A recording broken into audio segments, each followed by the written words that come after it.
નમસ્કાર વિદ્યાર્થી મિત્રો, આજે આપણે ધોરણ 12 અર્થશાસ્ત્ર વિષયમાં આપણું 8મું ચેપ્ટર છે કૃષિ ક્ષેત્ર. તેના વિશે આપણે પરિચય મેળવશું. મિત્રો, આ જે ચેપ્ટર છે એ ચેપ્ટરમાંથી ગુણભાર છે એ 10 ગુણનો છે અને પ્લસ આ ચેપ્ટર એવું છે કે જે ભારતીય અર્થતંત્ર કૃષિ ક્ષેત્રની જે પરિસ્થિતિને દર્શાવે છે એના વિશે આપણે આમાં સમજૂતી મેળવવાના છીએ. અને આ ચેપ્ટરમાં મોટા ભાગના ક્વેશ્ચનો છે એ 5 ગુણની અંદર પૂછી શકે એ ટાઈપના બધા જ મોસ્ટ આઈએમપી પ્રશ્નો આ ચેપ્ટરની અંદરના છે. પ્લસ એમાંથી કોઈ પણ એક પરિબળ છે એ પણ તમને 3 ગુણની અંદર ડી વિભાગમાં પૂછી શકે.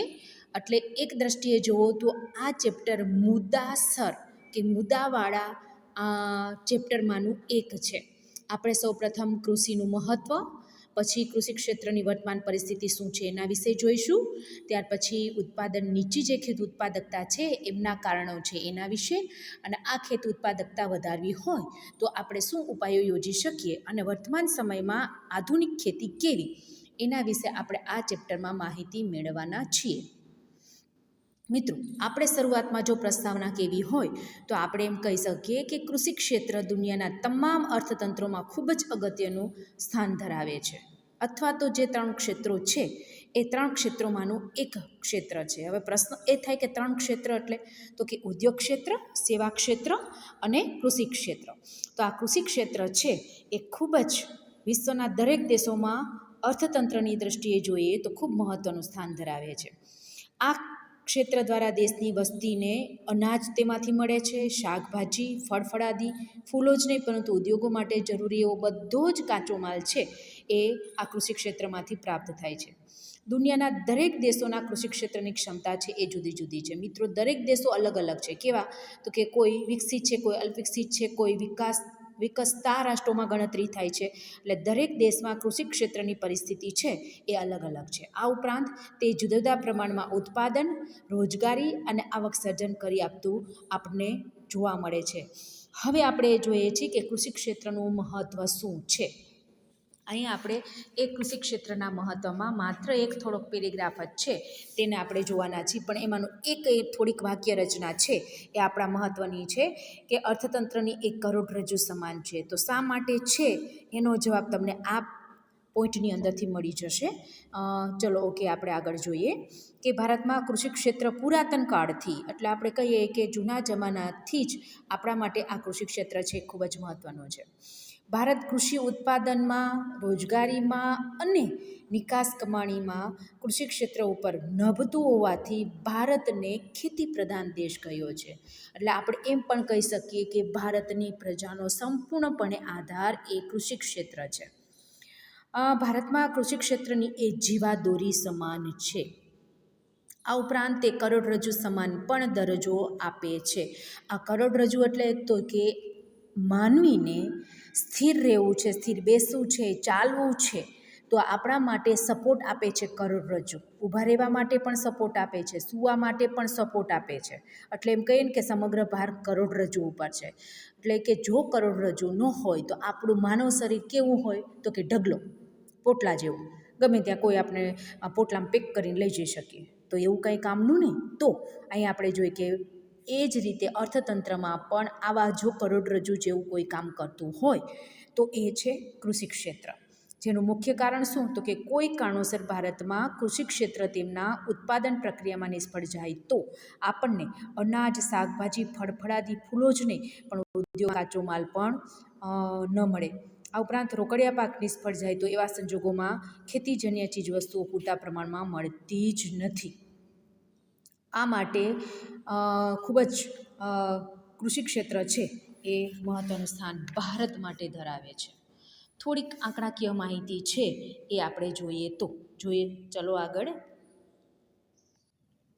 તમારી સામે અહીંયા આપણે જોઈએ છીએ 94માં પેજ ઉપર પાઠ્યપુસ્તક તમારી સાથે જ હશે. અહીંયા આપણે જોઈએ છીએ કે 2011ની વસ્તી ગણતરી પ્રમાણે ભારતમાં વસ્તીનો જે મોટો ભાગ છે એમાંથી 68.8% વસ્તી છે એ કૃષિ પર આધાર રાખે છે.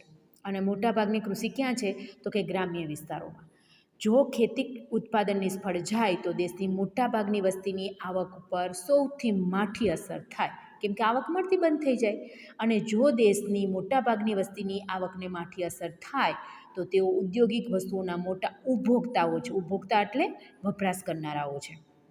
આવક ન મળે તો એ વસ્તુઓ, ઉદ્યોગ જે વસ્તુઓ બનાવે છે એને ખરીદી શકશે નહીં, એટલે એને અસર થાય.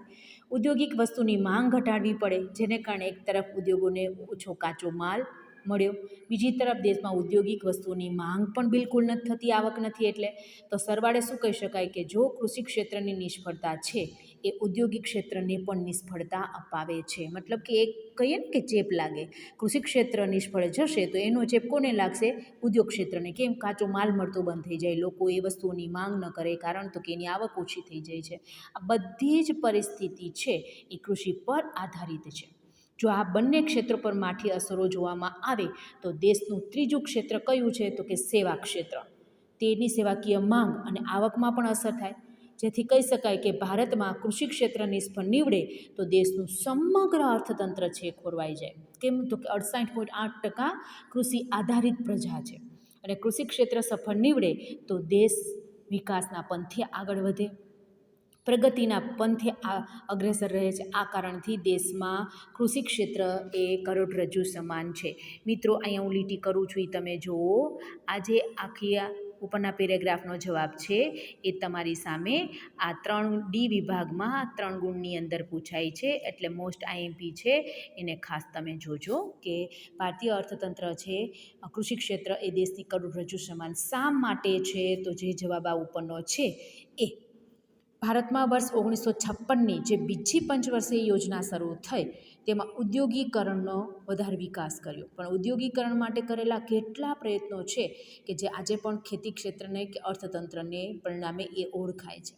આયોજનના પરિણામ સ્વરૂપ ખેતી ક્ષેત્ર ઉત્પાદનને અસર કરે છે, આવકને, રોજગારીને, નિકાસ કમાણીને વગેરેની નિર્ભરતા ઘટી જાય જો વ્યવસ્થિત આયોજન ન થયું હોય તો. તેમ છતાં ભારતના અર્થતંત્રનો વિકાસનો દર આજે પણ સૌથી વધારે કૃષિ ક્ષેત્રના વૃદ્ધિ પર જ આધારિત છે.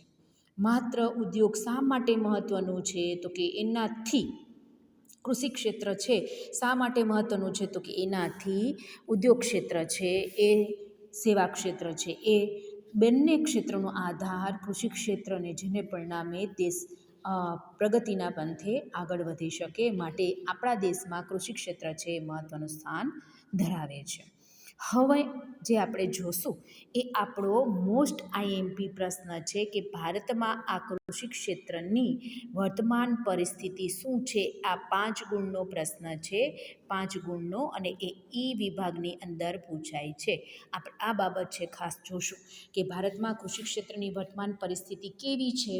તો આ જે છે એની અંદરના પેટા પોઈન્ટ આપણે જોવાના છીએ, અને એ પેટા પોઈન્ટ 6 છે. હવે આપણે હંમેશા કોઈ પણ 5 ગુણનો પ્રશ્ન શરૂઆત કરીએ ત્યારે એની પ્રસ્તાવના આવે, તો આપણે આપેલા વર્તમાન સ્થિતિની પ્રસ્તાવના જોઈએ કે ભારત અંગ્રેજોના શાસન પહેલાં, મતલબ કે અંગ્રેજો નહોતા આવેલા ત્યારે, અને ત્યારબાદ અંગ્રેજોના શાસન દરમિયાન, અને પછી આઝાદી મળી બાદ પણ કૃષિ આધારિત જ દેશ છે. મતલબ કે પહેલાં પણ કૃષિ આધારિત દેશ હતો, અંગ્રેજોના શાસન દરમિયાન પણ કૃષિ આધારિત દેશ રહ્યો, અને અંગ્રેજો ગયા અને આપણને આઝાદી મળી ત્યાર સુધી પણ આપણે, અને વર્તમાન સમયમાં પણ આપણે કૃષિ આધારિત જ દેશ છીએ. દેશમાં આયોજનની જ્યારે શરૂઆત થઈ અને ઔદ્યોગિકરણને જ્યારે વધુ મહત્ત્વ આપવામાં આવ્યું, જેને કારણે ભૂતકાળમાં, એટલે કે જે સમય ગયો છે એમાં કૃષિ ક્ષેત્રની સ્થિતિ કરતાં વર્તમાન સ્થિતિમાં ખૂબ જ મોટા પરિવર્તનો આપણે જોઈ શકીએ છીએ. દેશમાં આજે પણ ભૂતકાળની તુલનામાં રોજગારીમાં, ઉત્પાદનમાં, નિકાસ કમાણીમાં જે સ્થળે ખેતી ક્ષેત્ર અગ્રેસર રહ્યું છે તેમાં ફેરફાર ચોક્કસ વર્તમાન સમયમાં જોવા મળે છે. દેશમાં કૃષિ ક્ષેત્ર માટે એક બાબત ખાસ નોંધવા જેવી છે કે અર્થતંત્રમાં ખૂબ જ મોટા પ્રમાણમાં રોજગારીના ક્ષેત્ર તરીકે એ ઉપયોગી બન્યું છે. મિત્રો, સૌથી વધારે રોજગારી આપતું હોય તો ખેતી આપે છે. કેમ? 68% વ્યક્તિ ખેતી આધારિત, અને તેને એમાંથી જ રોજગારી મળે છે. છતાં પણ દેશની કુલ આવકમાં એનો ફાળો વધારે હોવો જોઈએ ને, પણ અહીં આપણે જોઈએ કે કૃષિ ક્ષેત્રમાં એનો ફાળો અન્ય ક્ષેત્રોની તુલનામાં એટલો બધો નથી. આ ફેરફારોને કારણે અન્ય ફેરફારો કેવા પ્રકારના અને કઈ દિશાના છે તે સમજવા માટે આપણે એક રાષ્ટ્રીય આવકની પરિસ્થિતિ છે એના તરફ આપણે નજર કરવી પડે. આ હતી એની પ્રસ્તાવના. હવે આપણે જે જોઈએ છીએ કે રાષ્ટ્રીય આવકમાં કૃષિ ક્ષેત્રનો ફાળો કેટલો, તો એને આપણે જોઈએ છીએ મિત્રો. અનુસૂચિ છે એ પેજમાં નીચે છે, તમારા પાઠ્યપુસ્તક છે એને ધ્યાને લેજો. અને હવે હું તમારી સામે એ રજૂ કરવા માગું છું. તો આપણે પહેલાં જોઈએ 50-51માં 53.1% રાષ્ટ્રીય આવકમાં એમનો ફાળો હતો. ત્યાર પછી 60-61માં 48.7% છે. 70-71માં 42.3 છે. 80-81માં 36.1, 90-91માં 29.9, 2001માં 22.3 અને 2011-12નો જે છેલ્લો આંકડો છે એમાં તો માત્ર 13.9% જ રાષ્ટ્રીય આવકમાં એમનો હિસ્સો છે.